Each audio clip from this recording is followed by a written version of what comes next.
Alors, bonjour tout le monde et bienvenue à notre deuxième session du club de lecture avec le livre de Literacy 50, où aujourd'hui, on va aborder le chapitre 4 et 5 qui portent sur le vocabulaire et la compréhension. Alors, on va procéder comme la dernière fois où est-ce que moi, j'ai choisi 5 questions qui m'ont interpellée, qui m'ont choisi 5. On va juste parler de la question, qu'est-ce qui nous a interpellés, qu'est-ce qu'on a appris. On va rebondir des idées, on va prendre chacun notre tour. Sentez-vous libre si vous avez des questions, commentaires, de l'écrire dans le chat box ou de lever la main pour prendre le micro. Et puis, à la fin de la session, on aura une invitée spéciale et des petits prix à faire tirer. Alors, la première question, c'est Kim qui commence. Okay, bonjour tout le monde. Good morning, everyone. Thank you for. It's 9 o'clock here in Kingston, so I know it's probably bright and early for some of you on the West Coast and a little bit later for those on the East Coast. I'm going to get started with the beginning of chapter 4. 4.1 says, what is the connection between vocabulary and comprehension? There are a few quotes that we really want to highlight. And first and foremost, Doug Fisher, who was on one of the Melissa and Laurie Love Literacy episodes, says vocabulary is a significant predictor to whether or not you understand what you read. Furthermore, Nancy Hennessy is also quoted in the chapter, and she says there's a causal relationship between vocabulary and comprehension. There are no set of skills, whether it's prediction, making inferences, make personal connections, that are going to compensate for the fact that you don't understand the words in the text. So Nancy Hennessy's book, The Reading Comprehension Blueprint, is one of the books that has helped me better understand the importance of vocabulary for reading comprehension. And so what we really want to emphasize in this book club meeting are the strategies, like how can we better teach the vocabulary so our students can comprehend what they read, but also what they're hearing, because listening comprehension comes before reading comprehension. Our students must they must develop their listening comprehension skills so that when they become independent readers, they can then comprehend what they are decoding for themselves. So typically listening comprehension happens before independent reading comprehension. And so one of the strategies they emphasize is the importance of read-alouds.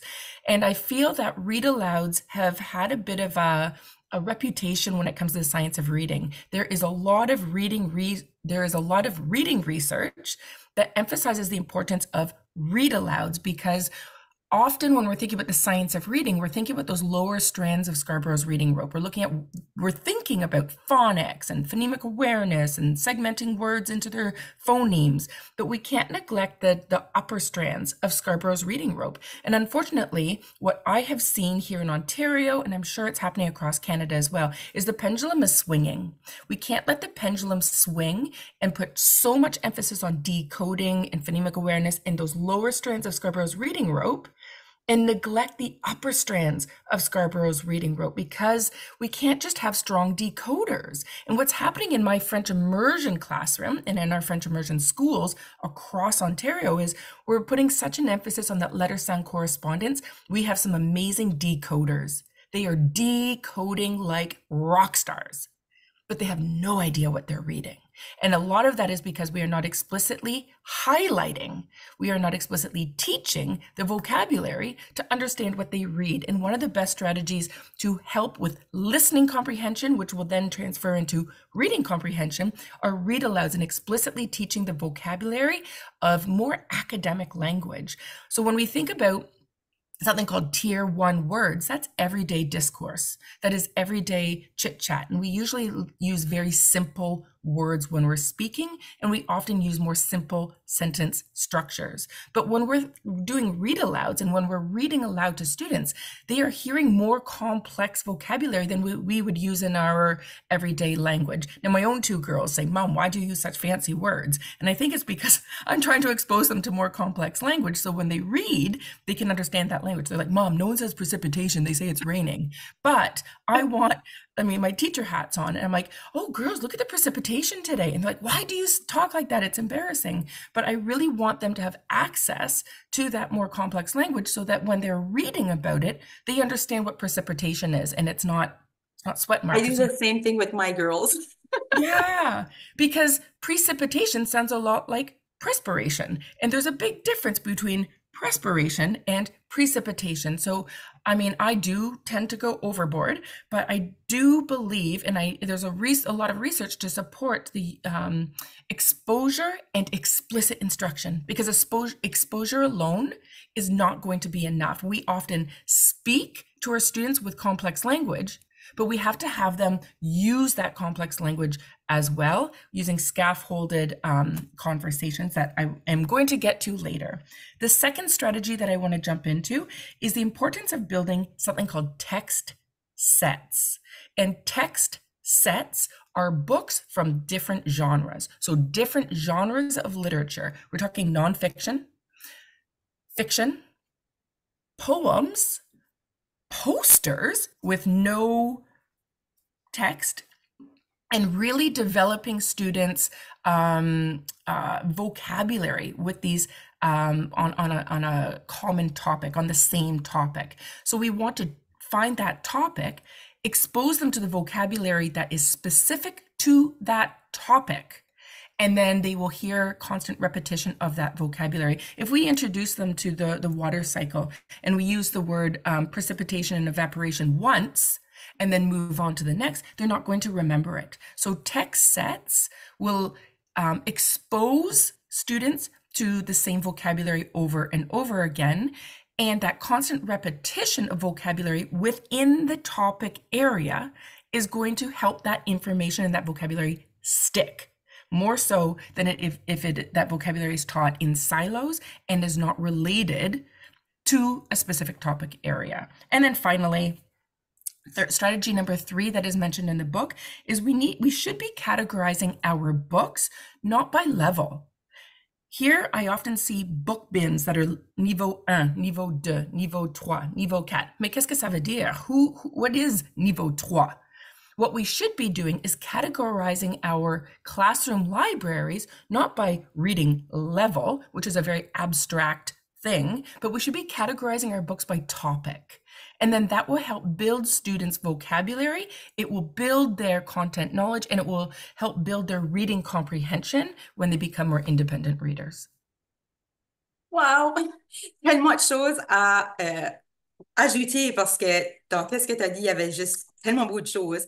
J'ai beaucoup aimé quand tu as parlé de la pendulum swing parce que ça m'a fait penser que quand j'ai commencé ma carrière, on faisait beaucoup de blocs de littératie équilibrés. Et puis, c'était beaucoup des lectures interactives orales. Et puis, les dernières années, j'avais laissé un petit peu cette pratique-là de côté. Et puis là, je me rends compte c'est vraiment une bonne pratique, qu'il faut la garder. Puis, en effet, moi aussi, j'ai vu ça beaucoup cette année avec mes enseignantes, qu'on a mis beaucoup d'enfants sur la corde du bas de Scarborough, sur le décodage, sur l'enseignement explicite des sons, qui est fantastique parce qu'on a besoin d'avoir des bons décodeurs. Mais il ne faut pas oublier la corde du haut. Puis, la façon d'aller travailler le vocabulaire, la compréhension, c'est à travers des lectures orales interactives. Puis, dans ces blocs de littératie-là aussi, je me souviens que quand je choisissais un livre pour une lecture interactive orale, que j'utilisais mon livre toute la semaine, j'allais chercher des mots de vocabulaire, hein, souvent des mots de vocabulaire de niveau 2 et 3, qu'est-ce qu'on veut, mais j'avais beaucoup trop de mots, souvent j'en avais 10, 15, puis ils n'étaient pas enseignés explicitement. Genre, j'allais dans le livre, je les retrouvais, je les notais, des fois je les écrivais sur des étiquettes mots, je les présentais aux élèves avant, je leur disais c'était quoi le mot, pendant la lecture, j'allais leur dire, ah, ça c'est le mot qu'on a vu, puis c'est à peu près tout.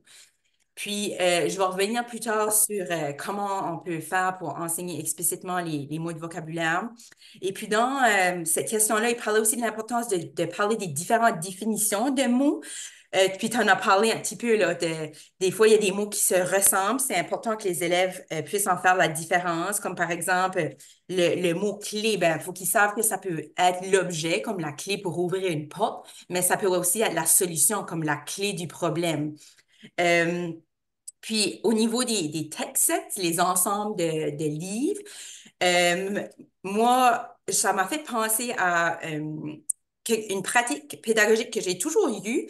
Puis, c'est ça aussi, je pense, avec nos apprentissages, c'est qu'on se rend compte que faut pas tout jeter à la poubelle. Il y a des choses qu'on faisait bien, qu'il faut continuer de bien faire, mais on s'améliore.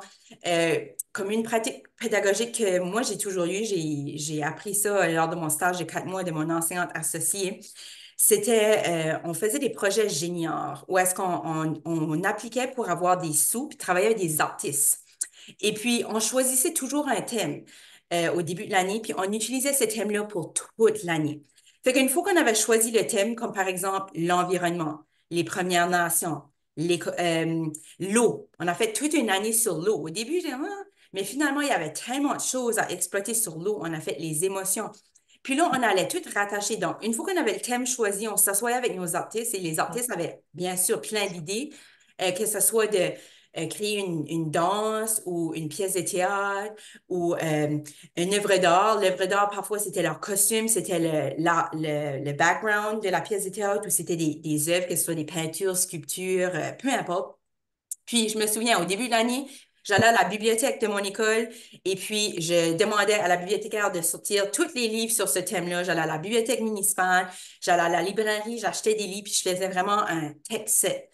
Donc, on exploitait ces livres-là toute l'année, puis dans toutes les matières, donc vraiment interdisciplinaires. Donc, on allait chercher, comme par exemple pour la magie de l'eau, mais il y avait beaucoup d'histoires, de narratives, où est-ce qu'il y avait l'eau, mais il y avait aussi beaucoup de livres informatifs sur l'eau, les états de l'eau, justement les précipitations, le cycle de l'eau. Donc, on a pu aller chercher beaucoup d'objectifs en sciences pour parler de l'eau, des 5 sens, l'évaporation, tout ça. On a pu aussi aller parler en sciences humaines, comment, parce que nous, en première année, c'était la maison, ben, comment on utilise l'eau dans la maison? On utilise l'eau pour plein de choses. L'eau aujourd'hui par rapport à autrefois, parce qu'autrefois, on n'avait pas l'eau courante, l'eau dans le monde, en formation personnelle et sociale, comment on utilise l'eau pour l'hygiène de notre corps. Donc, c'était vraiment une façon d'aller travailler le vocabulaire, travailler la compréhension, mais vraiment rester dans le thème toute l'année. Donc, je sens que c'était une pratique gagnante. C'est sûr que maintenant, j'irai apporter des améliorations pour enseigner le vocabulaire peut-être plus explicitement. Alors, si on continue avec la prochaine question, qui était, quel est le rôle du langage oral dans le développement du vocabulaire? Alors, j'aime bien évidemment la différence entre le langage réceptif et expressif, donc écouter et parler, parce que des fois, j'ai déjà eu des élèves là, qui ont des troubles de développement du langage, puis parfois c'est réceptif, parfois c'est expressif, parfois c'est les deux. Et puis, une des recommandations, il parle du livre de Stride for Five, qui est un livre que j'ai adoré. On a eu la chance, quand on a été au congrès de Lit Learn à Toronto, de rencontrer l'autrice Sonia Cabell. Elle a fait la formation. Et puis, en gros, qu'est-ce que c'est Stride for Five? C'est que souvent, nous, les enseignantes, on a tendance à faire 3 interactions. On pose une question, l'élève nous répond, puis on donne un commentaire, la conversation finit là. Comme par exemple, je vais dire, ah, qu'est-ce que tu as dessiné? Un chien. Ah, c'est un beau chien. Fini.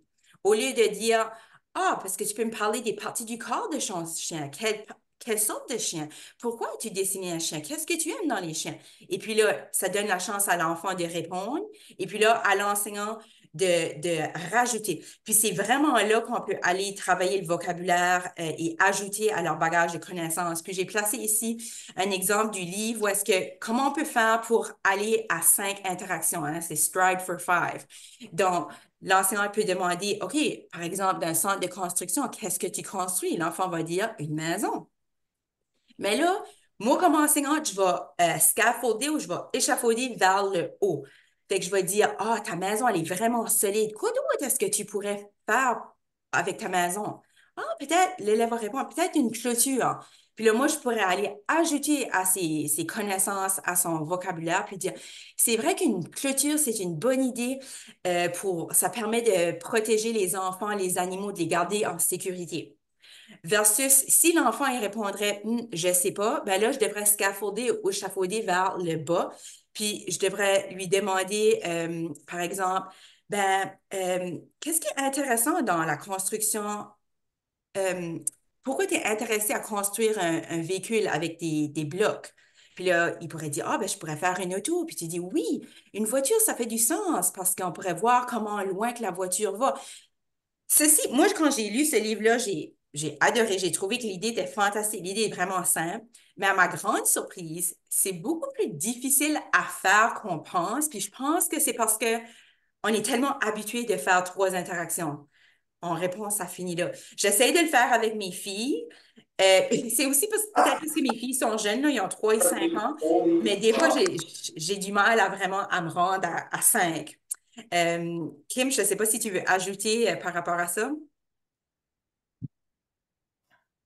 I don't have a lot to add other than I do agree that it is more uncomfortable at the beginning than I had anticipated because I am very used to asking a question, a close-ended question, and having a one-word answer. So I too have been practicing with my own children.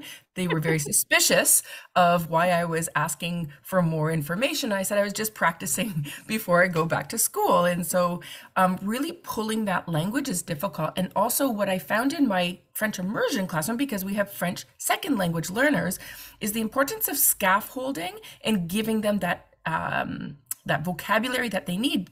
Parce que si je pose la question, ça c'est quelle sorte d'oiseau, ils vont dire, it's an owl, because they don't have the vocabulary word. So it's really important for the beginning stages of my early French language students to use the Strive for Five framework, not just to pull and expand the sentences, but to actually provide them with the vocabulary they need in French. So for me, it serves two purposes. Number one, asking them, comment ça va aujourd'hui?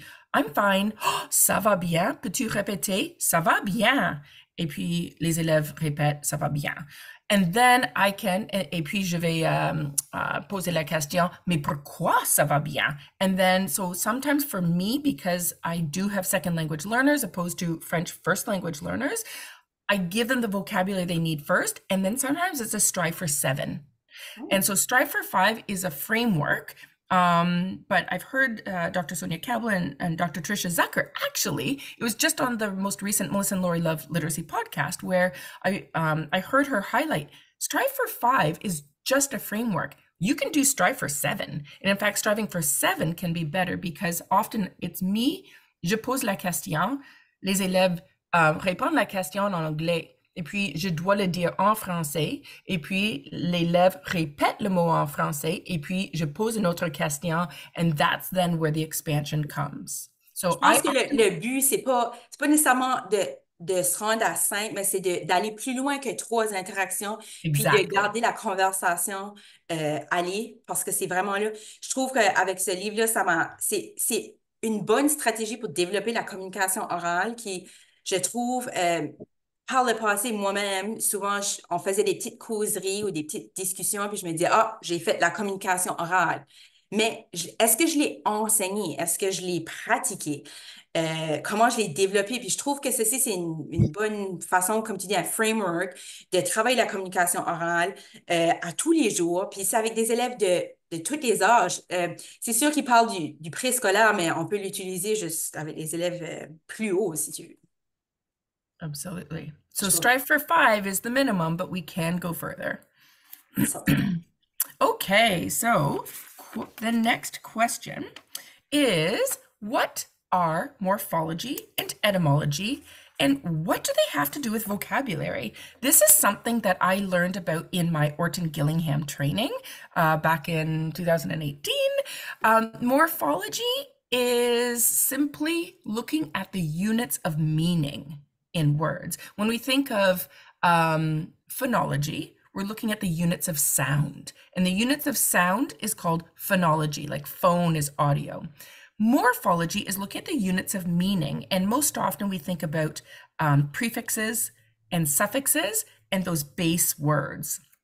When we talk about etymology, we're actually looking at the origin of a word. And so I'm just looking at the waiting room here.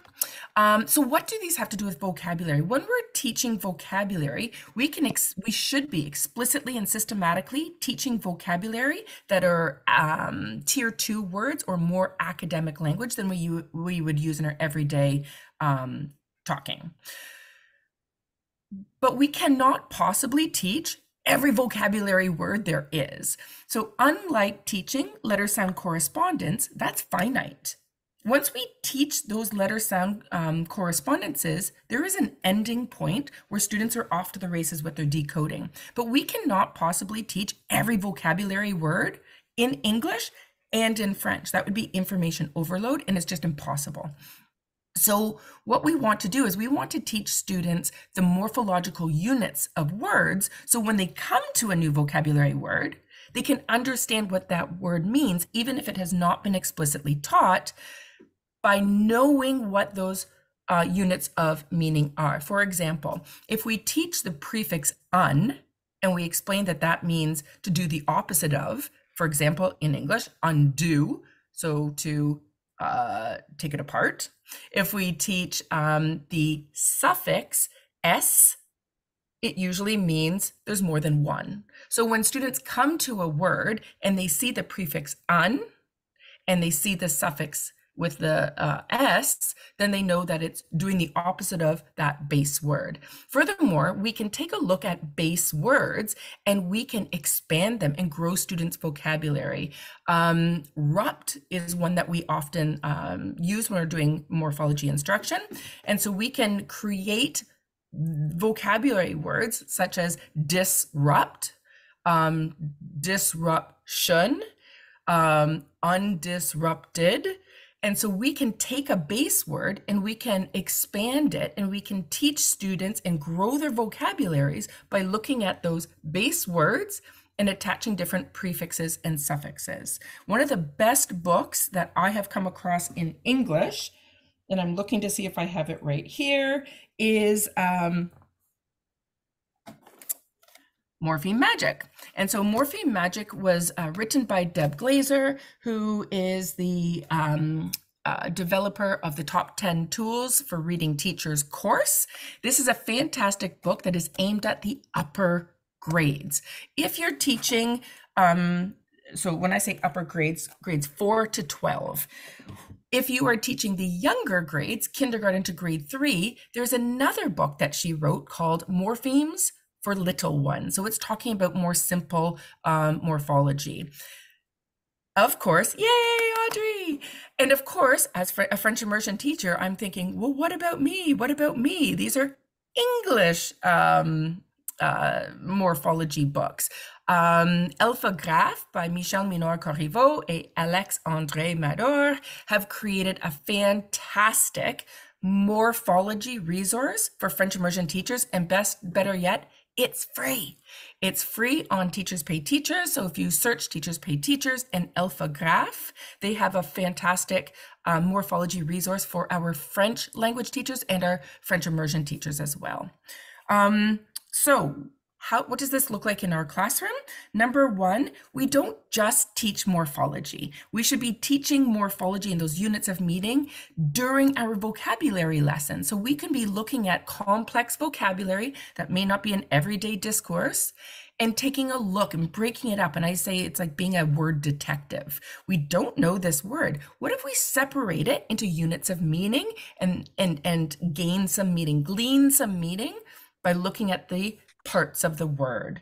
Secondly, in French immersion, because I am a French immersion teacher teaching primarily English speaking students French, I make cognates a big part of my instruction, and that's taking a look at new words in French and asking ourselves, does that sound like a familiar word in English, or does it looked? Is the orthography similar to a word that I know in English? And most importantly, is the meaning the same? Because we can have des faux amis, we can have false cognates. Par exemple, bras, ça c'est mon bras, ce n'est pas la même chose que brassiere.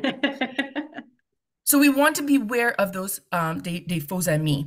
But cognates, comme le mot miroir, pharmacie, salade, mon sac, there are a lot of words from the English language that originate from French. So we want to help students make those connections between unfamiliar words, but may glean some meaning from their first language. And then finally, the third strategy for teaching morphology and etymology is the new book by Scholastic called Big Words.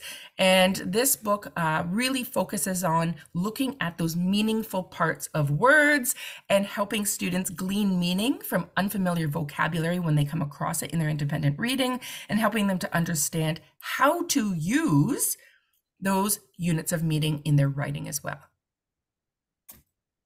Awesome.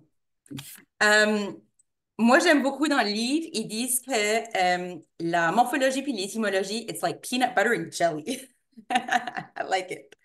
Ou j'avais vu que sur les réseaux sociaux que Kim, toi, tu avais dit que c'est la lecture et l'écriture are like peanut butter and jelly. Ils disent aussi dans le livre que by the age of 10, morphological awareness is a better predictor of decoding ability than phonological awareness. Ça fait que ça, c'est vraiment intéressant. Ça démontre l'importance de l'enseigner. Pour moi, la morphologie, c'est vraiment nouveau. J'ai enseigné 10 ans, 15 ans en première année. J'ai jamais enseigné la morphologie en première année. Mais certainement, si j'étais en salle de classe, je le ferais maintenant. Et puis, une des raisons aussi, je pense, c'est souvent, en français, les gens, même mon conjoint qui est anglophone, qui parle très bien français, mais qui apprend, il me demande souvent, mais pourquoi? Pourquoi c'est écrit comme ça? Pourquoi on le dit comme ça? Pourquoi c'est un et pas une? Puis, la réponse que moi, j'ai eue quand j'étais jeune, c'est juste parce que. That's how it is.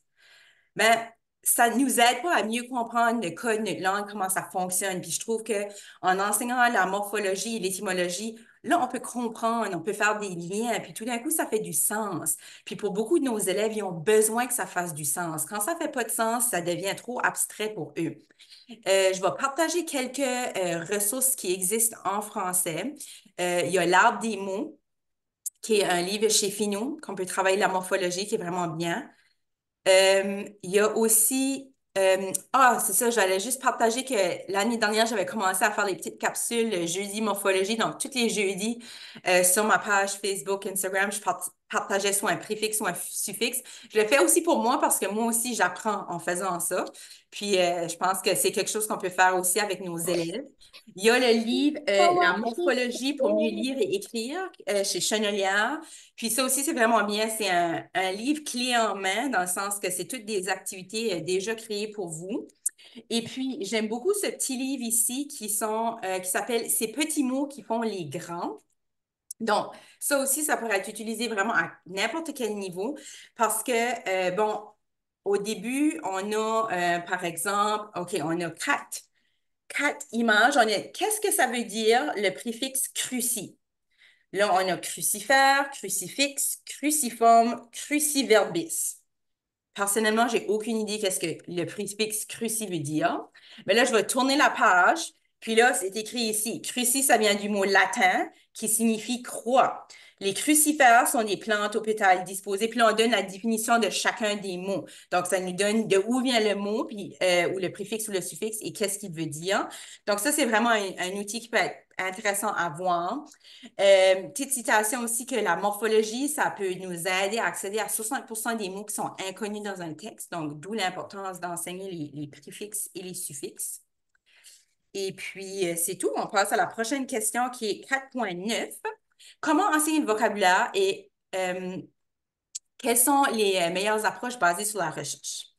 Eh bien, ça m'a ramené à l'année passée, quand j'ai rentré en poste en tant que leader en littératie. On donnait une formation à 400 enseignantes sur le vocabulaire. Et puis, je faisais une petite recherche sur Internet sur le vocabulaire, voir qu'est-ce qu'on pourrait mettre dans cette formation-là. Et je suis tombée sur les vidéos de Anita Archer. Et puis, c'est là que je l'ai découvert. Je ne peux pas croire que j'ai juste découvert Anita Archer l'année passée. Puis, j'ai juste été captivée par cette femme, Oh, wow. par son élégance et sa façon d'enseigner explicitement le vocabulaire en 5-10 minutes, autant avec des jeunes enfants qu'avec des ados du secondaire. Comment c'était simple, c'était clair.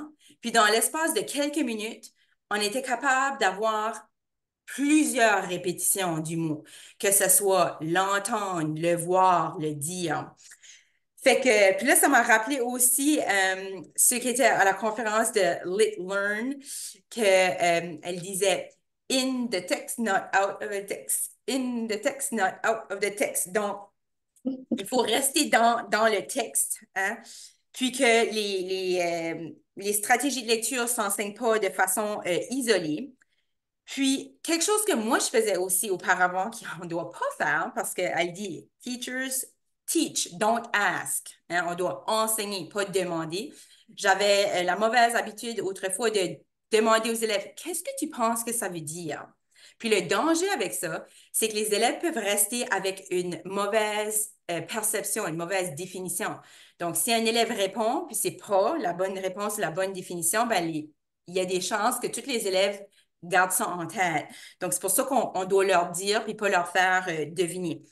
Puis là, elle a des étapes. On parle de la signification du mot. Donc, on veut donner, on dit le mot, on fait répéter le mot aux élèves. On leur donne une définition kid-friendly, donc pas nécessairement la définition du dictionnaire, une définition qui est simple. Et puis, on veut faire un lien soit avec une photo, une image, un objet, mimé, peu importe pour que ça reste. On veut faire des liens aussi, donner des exemples, des contre-exemples, des synonymes. On veut voir comment on prononce le mot, combien il y a de syllabes, de phonèmes, est-ce qu'il y a des... On va regarder la morphologie, est-ce qu'il y a des préfixes, des suffixes, peut-être l'étymologie aussi. Et on veut évidemment répéter. On a besoin de beaucoup de répétitions. On dit que ça prend au moins 12 répétitions pour qu'un mot reste collé. Fait que je pense que j'ai pas mal fait le tour de l'enseignement de cette question-là. Je sais pas si Kim, tu veux ajouter quelque chose. I think you covered it all. Perfect. So we are off to the next question. Oh, actually, okay, désolé. OK, c'est encore moi. Alors, quelle stratégie est-ce qu'on peut utiliser pour enseigner le vocabulaire? Il y avait plusieurs bonnes idées dans ce livre-là, puis j'ai été en ajouter d'autres. Alors, on peut jouer des petits jeux comme trouver l'intrus. On peut demander aux élèves de faire un continuum de couleurs. Alors, tu choisis une couleur, puis là, tu vas du plus pâle au plus foncé pour le mot, comme par exemple avec le mot parler. On peut utiliser aussi les petits échantillons de peinture qu'on peut trouver à la quincaillerie pour travailler tous les synonymes de mots. Le modèle de Freyer, très simple à faire. On écrit le mot dans le milieu, on écrit sa définition, les caractéristiques, des exemples, des contre-exemples. On peut faire des cartes sémantiques et puis ça, les cartes sémantiques, il y en a toutes sortes d'exemples. Ici, j'ai juste mis le mot au centre avec tous des synonymes autour. Parfois, ça peut être avec des exemples, comme ici avec le transport. Ben, on a des transports sur l'eau, la terre, l'air, l'espace avec des exemples. Donc, ça, c'est un autre exemple de carte sémantique. On peut faire aussi un continuum. Donc, par exemple, d'aller du mot le plus lent au plus vite ou du plus bas au plus haut. On peut faire des petits concours, des petits jeux avec les élèves. Je sais qu'il y a des enseignants qui font ça une fois qu'ils ont enseigné le mot. Ben, chaque fois qu'un élève utilise le mot, que l'enseignant utilise le mot, il peut genre mettre une bille dans un pot, puis après ça, on peut faire une petite fête, une petite célébration. Donc, de rendre ça le plus amusant possible avec des jeux. Il y a une des écoles que j'accompagnais cette année qui avait deux pratiques gagnantes que j'aimais beaucoup. Une, c'était au niveau de l'école, ils choisissaient un mot par semaine. Le mot était présenté le lundi matin à l'interphone. Et puis, à chaque journée, ils donnaient un exemple avec ce mot-là dans la phrase. Et puis là, les enseignantes étaient invitées à réinvestir ces mots-là dans leur classe en lecture-écriture. On envoyait même le mot aux parents pour qu'à la maison aussi, ils peuvent utiliser ces mots-là. Et puis, à la fin de chaque mois, ils faisaient un petit jeu Kahoot pour voir s'il avait bien compris qu'est-ce que le mot veut dire, un petit concours amical. Il y avait une autre enseignante de cette école-là, c'est l'école Blanche Bourgeois de Cocagne. Elle appelait ça mardi stratégie. Donc, avec ses élèves, chaque mardi, ils faisaient une petite vidéo sur une stratégie de lecture. Puis là, ils ont amené ça aussi à un autre niveau sur les expressions idiomatiques. Donc, chaque semaine, ils choisissaient une petite expression idiomatique où les élèves, justement, ils faisaient un petit peu comme un bulletin de nouvelles, là. Donc, ils présentaient l'expression que ça voulait dire. Puis là, ils faisaient des petits sketchs de qu'est-ce que l'expression veut dire et ne pas dire. Donc, ça faisait des petits sketchs vraiment rigolos. Kim, est-ce que tu as d'autres stratégies pour le vocabulaire? No, but I love the paint strips and I use those with my teaching. And I also think it's important to reiterate we're not just building students' vocabulary so that they can understand what they read, but also so they can integrate this vocabulary into their writing. And having those paint strips and having visuals and having even those gradients with the colors, like I noticed you used purple, light purple to dark plum, will help students with their writing, because I've noticed even in our older grades, especially for second language learners, their writing, c'est très simple. And we want their writing to be more complex than their speech. But students are writing with the same words they use when they speak. In order to develop students' writing, they are going to have to use more complex vocabulary, but they can't use more complex vocabulary if they don't have that complex vocabulary in their word banks. And it makes sense. But if we are using those paint strips to help them build banks of synonyms, banks of antonyms, words across a continuum, we need to have those words visually apparent so that they can integrate it into their writing. And I also, just like Madame Martin has already said, it's like PB&J. Reading and writing need to go hand in hand. And in order to consolidate that vocabulary, they have to use it in their writing as well. It strengthens the bond, the vocabulary sticking. It will help it stick like Velcro if they hear it, they say it, and they write it. Ça m'amène un peu à faire le lien à... Il y a beaucoup d'enseignants qui disent, ben, quel mot de vocabulaire est-ce que j'enseigne? Parce qu'on ne peut pas tout enseigner les mots, il y en a tellement. Mais on doit les choisir, nos mots. On veut choisir des mots que les élèves vont voir dans leur lecture puis vont vouloir écrire. Donc, c'est pour ça l'importance de choisir un thème ou un sujet et de garder ce thème ou ce sujet-là pour une longue période de temps. Parce que ça va donner la chance aux élèves de l'entendre plusieurs fois, de le dire plusieurs fois, de le lire, de le voir, de l'écrire. Encore une fois, la répétition. Donc, c'est pour ça qu'on promouvoit d'aller par sujet. Maintenant, la prochaine question. Je pense qu'on arrive à nos dernières questions. La compréhension semble compliquée à enseigner. Peut-elle même être enseignée? Qu'est-ce qu'il faut faire pour qu'un élève comprenne réellement un texte? Ça, c'est une question vraiment intéressante. Puis, on dit que oui, on peut l'enseigner, malgré si c'est compliqué, mais qu'il faut pas, faut toujours enseigner les stratégies de lecture en contexte, puis pas que ça devienne du drill. Et j'aime beaucoup cette citation de Anita Archer: There is no comprehension strategy powerful enough to compensate if a student cannot read the word. Donc, forcément, on veut que nos élèves peuvent décoder le mot. S'ils ne peuvent pas décoder le mot, ils ne pourront jamais le comprendre. Donc, il faut qu'ils puissent décoder. J'avais mis aussi le petit graphique qu'il y avait dans le livre qui explique vraiment que, OK, on a la compréhension, c'est complexe, mais on a le lecteur, on a le texte, c'est quoi le choix du texte, l'activité qu'on fait en lien avec le texte, tout le contexte socio-culturel. Puis ça m'a fait penser à la vision active de la lecture, the active view of reading. C'est écrit ici clairement. C'est un modèle de lecture qui est influencé par le texte, la tâche et le contexte socio-culturel. Donc, c'est vraiment écrit là que ça a des effets. Encore une fois, in the text, not out of the text, que la compréhension en lecture a des effets, peut être influencée par la communication orale, le langage oral, les connaissances antérieures, la motivation, l'attention d'un élève. Donc, tout ça a un lien. Puis, ce que j'ai aimé ici, ça dit « Comprehension is more than a product ». Donc, on voyait ça comme moi, quand j'ai commencé ma carrière, ou même il n'y a pas si longtemps, j'enseignais vraiment les stratégies de lecture comme un produit. C'est comme on drillait, par exemple, euh, relever de l'information dans un texte, on avait vraiment des étapes de, OK, trouve les mots importants dans la question, va se trouver ces mots dans le texte, souligne la réponse, va écrire la réponse dans le texte. On avait aussi euh, des stratégies pour mettre l'histoire en ordre avec un code couleur.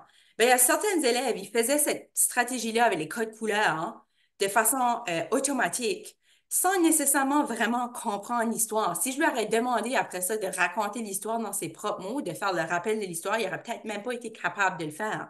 C'est juste qu'il a appliqué la stratégie qu'on lui a montrée, on l'a tellement drillé qu'il était habitué de, OK, il y a 4 phrases, je souligne mes 4 phrases de 4 couleurs différentes, je vais trouver cette phrase-là dans le texte, je la souligne de la même couleur, puis là, je mets les numéros. C'est un petit peu comme un jeu de mix and match. Kim, do you want to answer Annie's question about the in the text, not out of the text? Well, no, I was just going to, I didn't know if you had seen the question. Why don't you, why don't you explain it since you're on a roll? Well, the way I see it is just that we tend to like sometimes focus on the strategy that we want them to learn versus like sticking in the text of like trying to understand the text. Moi, je peux ajouter un petit peu, si tu veux, Martine, Vas-y. parce que j'étais là avec Oui, Kim avec et plaisir. Martine. Moi, ce que j'ai retenu de cette partie-là, c'est comme avant n'importe quelle étape, amener l'élève à être concentré sur la tâche, c'est très important. Donc, on élimine toutes les distractions. Puis, je pense que comme enseignant, je suis coupable de ça aussi, on est parfois tendance à partir sur des tangentes. Comme là, il y a un mot, puis ça nous fait penser à quelque chose. Puis, ça fait, pour moi, c'était beaucoup ça, sortir du texte, puis de rester un petit peu comme focusé. Ça se peut-tu que ces éléments-là faisaient partie de son in the text, là? Je pense que tu as raison que c'est ça. Des fois, comme enseignante, on a tendance à s'éparpiller un petit peu, puis on veut faire trop de choses, de rester vraiment concentré sur le texte, puis qu'est-ce qu'on veut en ressortir du texte? Qu'est-ce que le texte nous enseigne ou nous donne comme information d'aller vraiment creuser le texte, de rester dedans. Puis un petit changement que j'ai apporté à mon enseignement du vocabulaire après la conférence, c'était de ressortir les mots de vocabulaire que je voulais travailler avant la lecture, puis les définir. Puis là, ça me permet, pendant que je lis le texte, c'est notre deuxième fois qu'on les entend. On n'a pas besoin de prendre une pause pour l'expliquer. Puis, on est déjà à notre deuxième retour sur le vocabulaire. Ensuite, on pratique l'oral et on les utilise à l'écrit. Ça fait qu'il y avait ça aussi, ça nous permet de dériver moins là, de notre lecture. Je veux juste voir si je comprends bien. Admettons qu'on a le mot diversification. Puis on l'a expliqué, parce que in the text, not out of the text, Martine, tu l'avais mentionné quand on parlait du vocabulaire, puis quand on parle de la compréhension. Puis moi, admettons, j'ai le mot diversification, je vais l'avoir enseigné avant, je vais faire les sons, tout ça. Là, on le lit dans le livre. Faut pas que je divague trop dans mes autres exemples. Faut toujours que je revienne au livre, c'est ça, je comprends? Au texte, oui. Au texte, pendant une lecture, hein, guidée. C'est comme, le mantra était pendant, comme la lecture en grand groupe. C'est quand on fait la lecture partagée. Ouais, donc, quand tu as enseigné le mot au début, ton mot de vocabulaire, puis comme Chrissy a dit, quand tu vas lire, forcément, tu vas revenir sur le mot, mais divague pas sur les différentes définitions du mot. Là. Comme là, on a vu qu'est-ce que le mot veut dire, puis on se concentre dans le texte. Pour être en train de réfléchir au sens. Oui, pas... à la compréhension. Oui. Pas nécessairement au mot de vocabulaire ou à la stratégie qu'on essaie d'apprendre puis de driller, tu sais. Merci. Kim, did you want to add anything to that sentence? In the text, not out of the text? No, but if you would like to hear it from the guru herself, it is in Reading Road Trips, season 3, episode 1. So if you would really like to better understand in the text versus out of the text, because sometimes we hear those archerisms and they become like buzzwords and we don't really fully understand what they mean.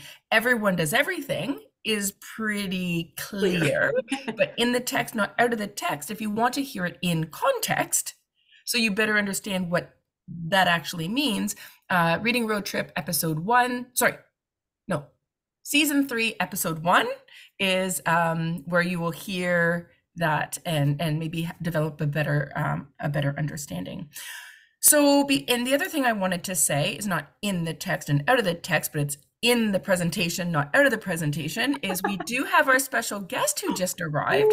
So I'm going to let her in the presentation, not out of the presentation. Yay. That was a terrible segue, but I tried. But maybe we will go to the next question and just have her. So you want to go to the next question? Yes, let's do the next question, and then I will introduce our very special guest. Okay. I'm so excited. Yes, me too. I just put there the Knowledge Matter podcast that I love. If you haven't listened to it, you definitely should. Highly recommend it. And now, next question. So I'm going to do this last question, and then we're going to end by introducing our special guest, who is no longer a surprise because she is here. But I feel like this is a great way to end our Chapter 4 and Chapter 5 from the Literacy 50 book. This is one of my favorite things to talk about because I'm going to preface it by saying, when I first met my husband 23 years ago, I very quickly learned not only is he handsome, but he's also a very, very passionate golfer. And having never golfed in my life, I really wanted to kind of like understand the sport a little bit. So he went golfing one day and he came home and I said, so tell me, how did it go? And he said, well, you know, I was golfing with my friend Paul Roman and I shot 72 and Paul shot 100. And I was like, oh, honey, I'm sorry. You know, that's too bad. You know, like maybe better luck next time. He said, well, what do you mean? I said, well, Paul shot 100. You only shot 72. And not knowing nothing about the sport of golf, like literally nothing. I thought they were called like sticks, but they're called clubs. I knew nothing about the sport, and I was using my background knowledge of sports. I had gone to baseball games, the Toronto Blue Jays, yay, Toronto Blue Jays games. I had gone to soccer games. I had watched tennis. My mom's a big tennis player. Every sport I knew, the higher score was the better score. I literally didn't understand how the lower score in golf was the better score. So he explained to me that the fewer strokes, that's what it's called, the fewer hits of the ball, is the stronger golfer. So I said, oh, well then, like, that's great. And it turns out my husband's actually a very good golfer. But what's interesting is the overlap between the knowledge that you have in a specific area, whether it be sports or science or biology or social sciences. With content knowledge comes vocabulary. So when I asked him about his game and he said, oh, you know, I shot a birdie. Like, what's the first thing that went through my head was like, what? First of all, I didn't know you had a gun. And secondly, like this is terrible. But I didn't know when you hit a birdie or when he shot a birdie, it's actually a very good shot. It's 1 under par. But at the time I didn't know what par meant. So that had no relevance to me either.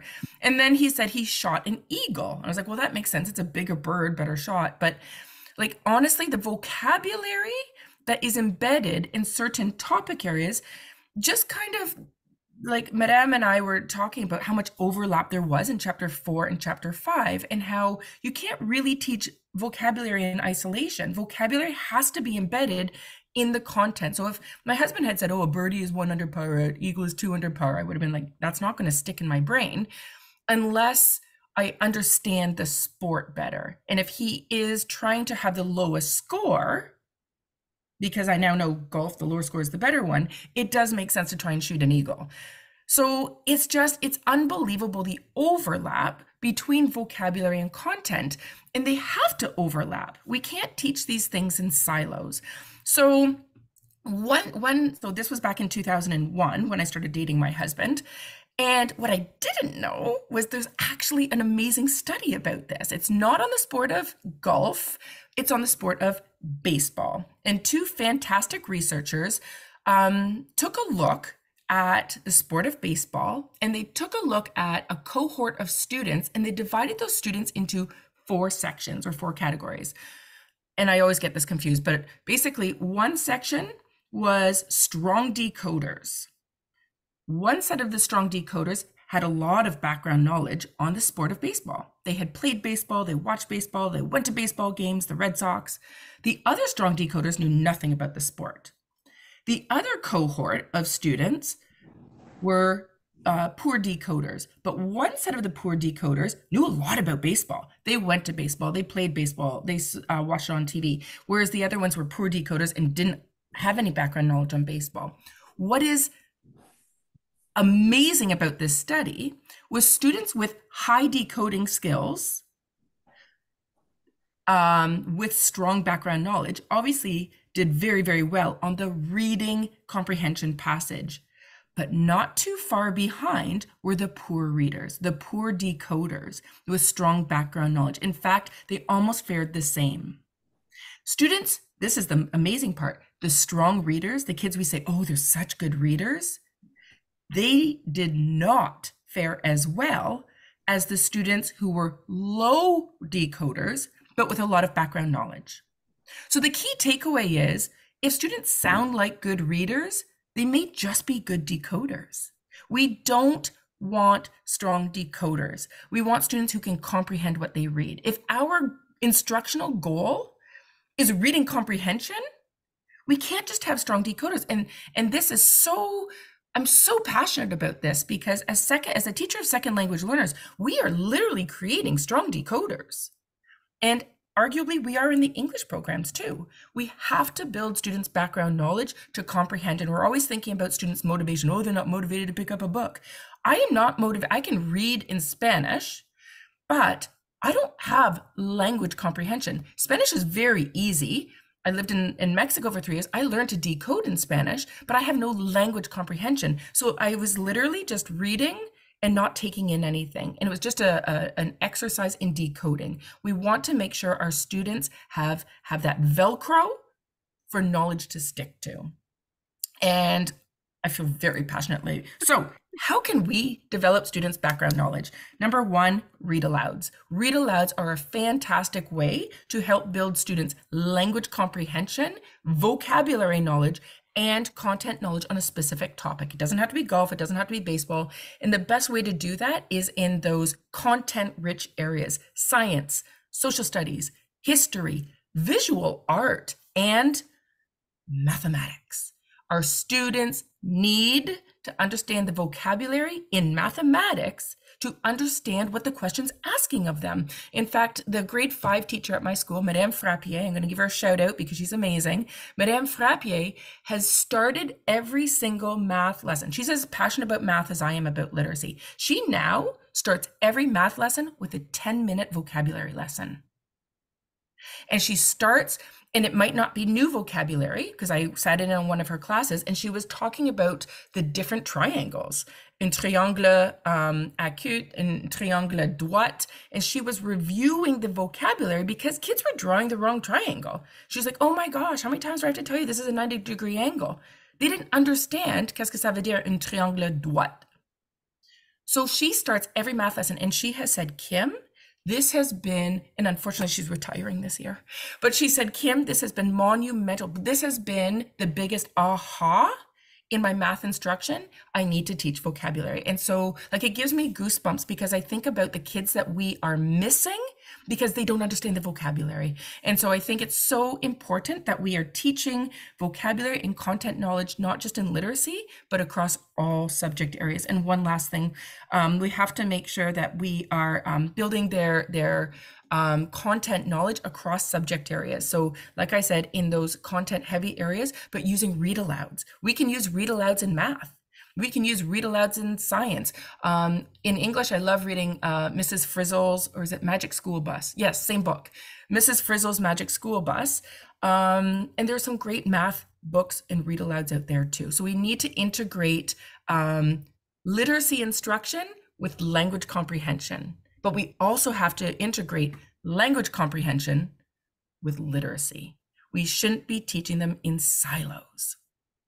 I wish that all our teachers, regardless of what topic they're teaching, would have PD Day on vocabulary and read alouds. Like, it would make such a huge difference for all our students, our learners.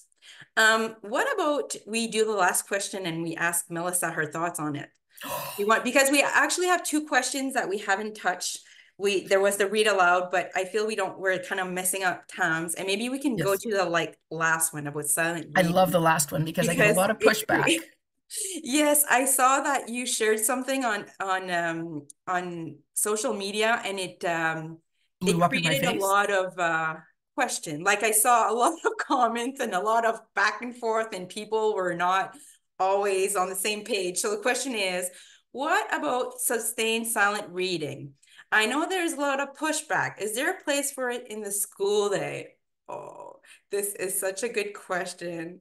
Melissa, do you want to talk about this question? Sure. Well, hi, everybody. Hi, so nice to meet you. Thanks for having me. This is so exciting. But this is a tough question. I think might have just been yesterday that I got an email from someone who was asking about reading stamina and how they can, what can I do to increase reading stamina in my kids? And as I started looking, I found research from like Freddie Hebert. And so it was like legitimate, research that said she had a very structured way of doing silent reading, but I was like, she is basically saying like, this is what will help is if they're reading silently on their own and having that time, that will help them with reading stamina if that is the goal. But I think what Lori and I always come back to, and I think this is what you were getting at, Kim, in your post, is if students are still having any trouble with anything that's keeping them from being a fluent reader. So if it's decoding, if it's just the automaticity, if it's reading with expression, anything that's getting in the way of that, that's going to get in the way when they're sitting there silently with a book. And so if you think about the limited amount of time you have in school, what's the best use of that time? Is it letting them sit there with having those struggles? I would say absolutely not. So I think that's the key. And I think that's something that even I taught middle school, and I don't think I did that well. I wish I could go back because it was just, it was that like, we're going to all do this because it's going to bring you joy. And then I, for 30 minutes was like, get on task, get on task. Like, why aren't they reading? Why aren't they loving this? And I, look back and you're like, yeah, because it was my students who needed more support, right? I should have been using that time, if I knew better at the time, to actually help them with what they needed in reading versus just letting them sit there and they were floundering. So they were doing whatever they could to get out of it at the time. The kids who were good at reading loved it, right? And it is really good if students are fluent readers. It will help them become more and more fluent. It will help their vocabulary build, their knowledge to build as they read more. It's really great, but you got to think about the trade-off of time, right? Like, what's the best use of time?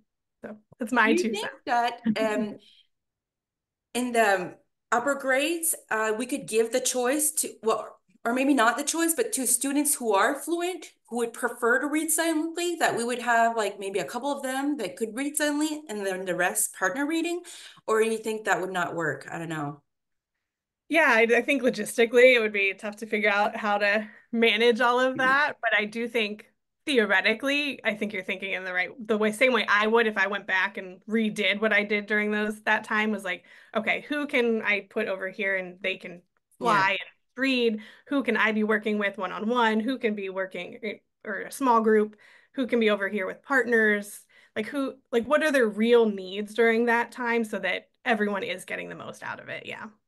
And I think, sorry, go. Sorry, I was going to say, I just want to jump in too. I think this is important, and Melissa, you know about this, but here in Ontario, we have the OHRC's Right to Read report. So really what we need to do is we always need to think about equity and how is our instruction as equitable as possible. And when I think about silent reading, I get quite physically passionate about it because it is really just increasing the inequities in our classroom. So when I think about silent reading, my own 2 girls were proficient readers, by grade 2, they loved silent reading. Well, of course they did, because they could decode and they could understand the language. But for Ben and Ollie and Quinn, they were not. They were dyslexic readers, and they are dyslexic. It hasn't changed. They still are dyslexic. So they weren't decoding. And all it really did was increase the Matthew effect, or it was increasing my two daughters' reading proficiency, but it was doing nothing for Ben and Ollie, who were just flipping pictures, trying to look like they fit in. I think the best use of that time, yes, partner reading is effective, but if the proficient readers, again, I think we have to highlight using the data. If our screeners tell us these kids are low risk for reading difficulties, they can practice their reading fluency in silent reading, but looking at the data, who are our most at-risk kids? Use that data to determine who would benefit from silent reading and who would benefit from explicit, systematic, small group instruction. Love it. I was just going to say, I read one comment that I thought was kind of funny. There was one teacher that was like, I'm going to be totally honest. I know it's not the best approach, but I need it for my sanity. Like, I need that 20 minutes of silent, of like kind of a break. I was like, well, you're honest. Fair enough. I know. I appreciated that too. So, Madame, it is 10 o'clock my time. It is 11 o'clock your time. So I wonder if we can do the draw. We have some great swag. We have some great draw prizes.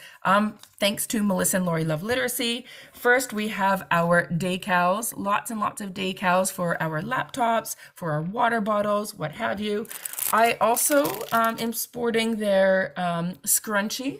I have, you can't really see in the back of my hair, but I've got the Melissa and Lori Love scrunchies. Love them. Unfortunately, my dog loves them too. So I put my dog's hair into the man bun, but he paws it out and then likes to chew it. And then we've got some fabulous bookmarks. And we also have some Melissa and Lori Love Literacy pens. So as people have been trickling in, I have been writing down everyone's name. I'm going to show you I've got everyone's name here. We have 22 people. I have not included myself or Madame Martine or Melissa. That would be weird if Melissa won it. But what I'm going to do... I think she needs it. I have a feeling she has a few scrunchies. So what I'm going to do is I'm going to do the draw. You're going to do a drum roll. And then I am going to send Melissa the name of the winner, and she's going to announce it. Okay, drum roll, please. While you send Melissa the name of the winner, I just want to say a huge thank you to Melissa for your podcast, for this amazing book, for taking some of your precious time to come on this book club with us. I just must say, this book, I just love it, how it's framed, like it's genius, the 50 questions, 10 questions for each of the pillars. And I love how it's paired with a podcast. So sometimes, like, I read it, it was like, oh, I want more information. I was going to listen to the podcast. It's just, I've read it all, and it's going to be like a tool or a resource that I'm going to have in really handy, because it answered a lot of questions that I had as a teacher a couple of years ago, and I still receive as a literacy coach from a lot of teachers. So thank you so much. And all right, Melissa, are you ready to announce the winner? I am ready. All right, so our winner is Audrey. Oh, yay! And before we finish, we have another great announcement. So we had a special guest today, Melissa, which was awesome. We have a winner, and we are going, because we had so much fun doing this, we are gonna have another book club. Yay! So Kim accepted to join me to continue this book club, because we've been having so much fun this summer. So the next book that we've chosen is Know Better, Do Better. So if you want to get the book, we're going to have a session the October 17 and November 14 at 8 p.m. Atlantic time. So 7 p.m. Eastern time, and hope that you guys can join us. We'll obviously share the event and links and stuff on social media. But thank you so much for all being here. Merci beaucoup à tout le monde d'avoir été ici, de vos questions, vos commentaires. J'ai pas eu la chance d'aller lire les commentaires dans le chat box, mais je vais aller le faire, je vais vous répondre, je vais noter des ressources. Merci, Kim, pour ton temps. Melissa, I don't know if you want to add something, Kim or Melissa. Well, I just want to jump in before I thank Melissa again. I just want to thank Madame Martine because she actually initiated this when she voted, or when she, what's it called, silent auction at the IDA. Yeah, at the silent auction at the IDA of Ontario conference. So, huge thank you for, number one, donating your hard-earned money to support the International Dyslexia Association. And it's so great to meet another literacy champion in another part of the country. I've really enjoyed working with you, and I'm very excited to continue this. And I just was hoping we could maybe all hold our books up and say a big thank you to Melissa for joining us. If you have your book, great. If you want to turn on your camera, great. I would love to take a picture and just share. Oh, that's so nice. That's awesome. If you have your book, share it. Oh, yay, we've got some faces coming on. Awesome. Thank you so much. And Melissa, I can't thank you enough. I know you're not feeling well. So thank you so much for being here. Thank you for writing this book. Thank you for the scrunchies, the pens, the bookmarks, and most of all, thank you for your support, because you are helping not only teachers in the United States, but you're helping teachers across Canada too. So un grand merci, a huge thank you from all of us here in Canada. Oh, thank you all for having me and for reading my book. We love it. Hard work, so those kind words go a long way. Thank you. Thank you so much. Thank you. And